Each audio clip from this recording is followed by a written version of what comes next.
এই মুহূর্তে দাঁড়িয়ে রয়েছি ধূপগুড়ি বিধানসভার গদেয়ারকুটি পঞ্চায়েতে। ভয়ঙ্কর ছবি, মানে এই ধরনের বন্যায় এই ধরনের ক্ষতি সাধারণ মানুষকে কিভাবে সইতে হচ্ছে তার ছবি দেখাচ্ছি। আপনারা দেখুন যে কি পরিস্থিতি তৈরি হয়েছিল যখন বন্যার জল ঢুকে গোটা গ্রামকে গ্রাম তছনছ করেছে।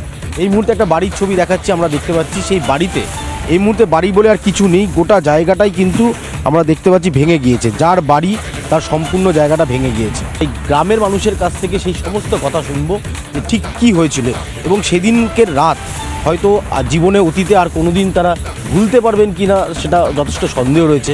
কি পরিস্থিতি হয়েছে? পরিস্থিতি খুব ভয়াবহ। এখানে কোনো প্রশাসন বা কোনো সরকারি জিনিস আসে নাই আজকে 6 দিন ধরে, ঠিক আছে। মানে কি বলবো, এখানে তো বলার আর কোনো কিছুই নেই। স্পটে কেউ আসে না, প্রশাসন বাইরে থেকে ওদিকে এমএলএ এমপিরা যা আছে মানে বাইরে ঘুরে চলে যায়। তো কোনো প্রধান পঞ্চায়েত এমএলএ এমপি যা আছে কেউ ওইখানে আসে না, কোনো খোঁজই নেয় না এখানে।